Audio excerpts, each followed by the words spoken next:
Yeah, going into the game just with such a short turnaround and such an emotional game on Sunday, obviously as a coach you're always concerned with how you guys would respond. And I thought, I told Josh this yesterday, I thought we had a great practice yesterday. I thought we had a spirited practice. I thought our guys were into it. I thought our coaching staff did a terrific job from a scouting standpoint and getting our guys locked in on exactly what we needed to do to be successful in the game. But, the biggest thing with LaSalle is, and they're a good team, is how tough they are. And, Ashley's done a great job of instilling that level of toughness in his team.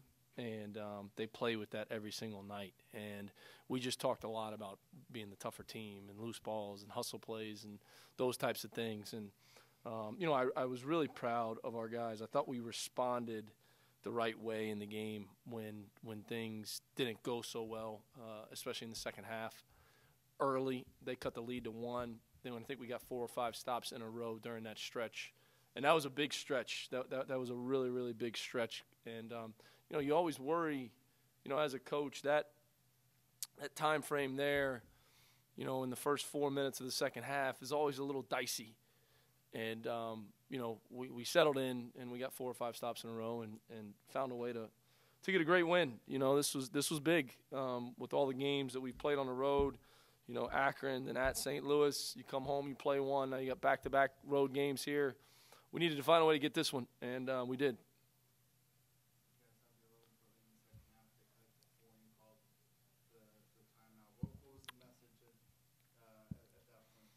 I didn't say much. Carl Pierre did.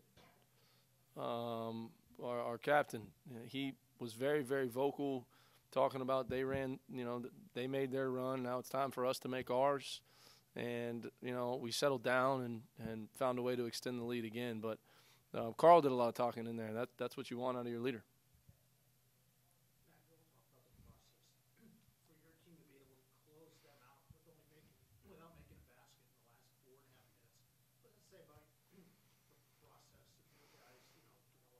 I thought we could close the game out better. I mean, our press offense was not stellar. We had a 10-second call. We had a couple turnovers there. As a pressing team, you always tell your guys, if someone gets the ball in the short corner, trap right away. But don't ever catch it down there. And we got trapped right away down there and ended up turning the basketball over. And we missed some big free throws down the stretch that guys normally make. But we found a way to win, and that's the most important thing. And we made some big ones down the stretch, so I thought that was huge. But again, knowing and understanding time and score. We come down.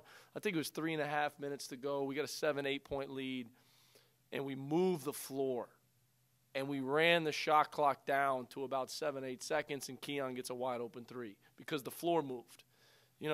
We've got to. We got to learn how to do that, The same, and again against St. Louis, up 5, 3 minutes to go. Do that, move the floor, then take a shot after the clock's gone 20, 25 seconds down. Now there was a couple possessions we didn't do that. Keon shot a quick one in front of our bench. Sean shot a quick runner. Like that clock's got to be down to about 8 seconds in those situations before you want to shoot.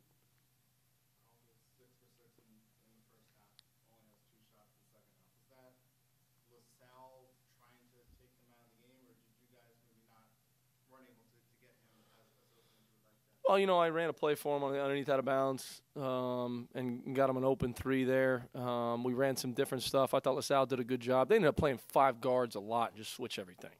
And it's hard to get threes off. I mean, listen, I think they were in the top 10 in the country in three-point field goal percentage defense. And we ended up making 9 and shooting 56%.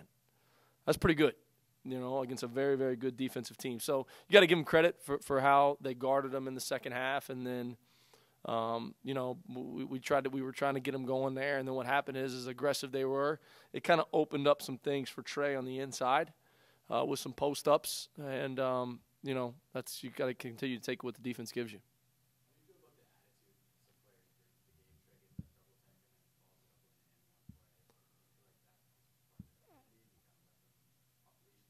Well, listen, I for the 2,500, 3,000 fans that were there. How many fans do we have today?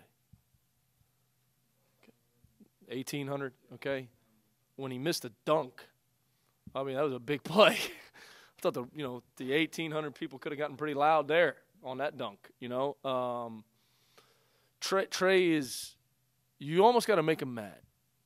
He's almost too nice, and nobody knows how to coach him better than Coach Bergeron. And there was one timeout where Coach went in there and went after him, and revved him up a little bit. And that's, it was a big play.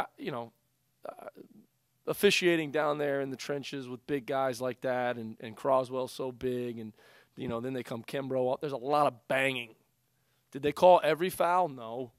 Were there more fouls too? Did they call some? Yes, but they're banging down there, and the game's getting physical. And Trey got frustrated at times and felt like he was getting hit and getting fouled. And but I kind of like it when he gets upset. There was a game down in the Virgin Islands. He got upset and he dominated that poor guy from the British Virgin Islands national team.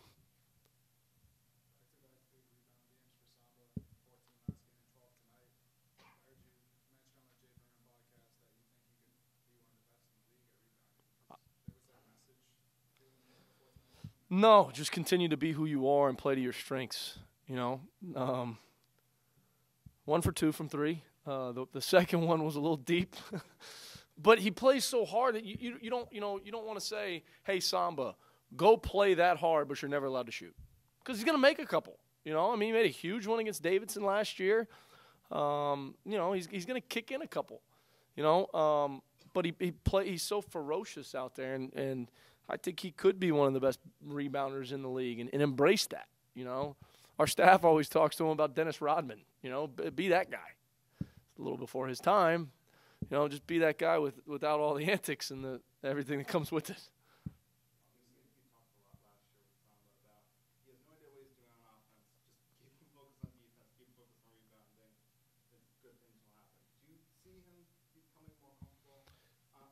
A 100%. I mean, it's 6 assists, 1 turnover today.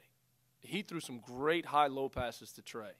LaSalle fronts, okay, and we knew that going into the game. They do a good job trying to, work around and front the post. They did a hell of a job last year on Rashawn Holloway. Both times we played him, we could not get the ball inside to Rashawn to save our life.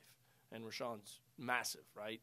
So Samba, we did a good job making adjustments. Samba kept flashing in there and getting Trey on a high-low. I thought Colton, too, when we flashed Colton in there. We're not talking much about him. Colton gave us some great minutes tonight, great minutes. And Preston Santos, too. Preston's so active when he's in there. But, Samba had 6. There's no question he's becoming more comfortable on offense.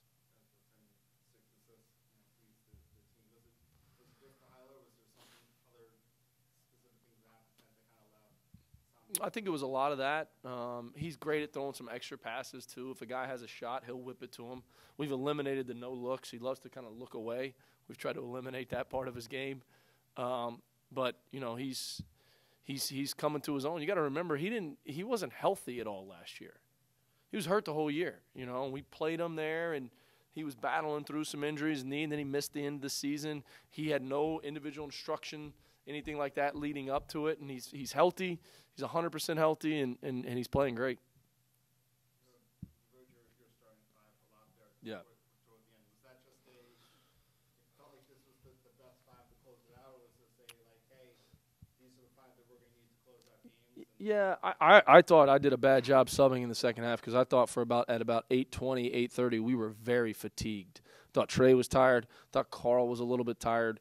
And I felt like I should have gotten those guys out of there earlier, and that was on me. We still got to help Dibaji find his sea legs a little bit. We talked about that yesterday. He just, he's being thrusted in here.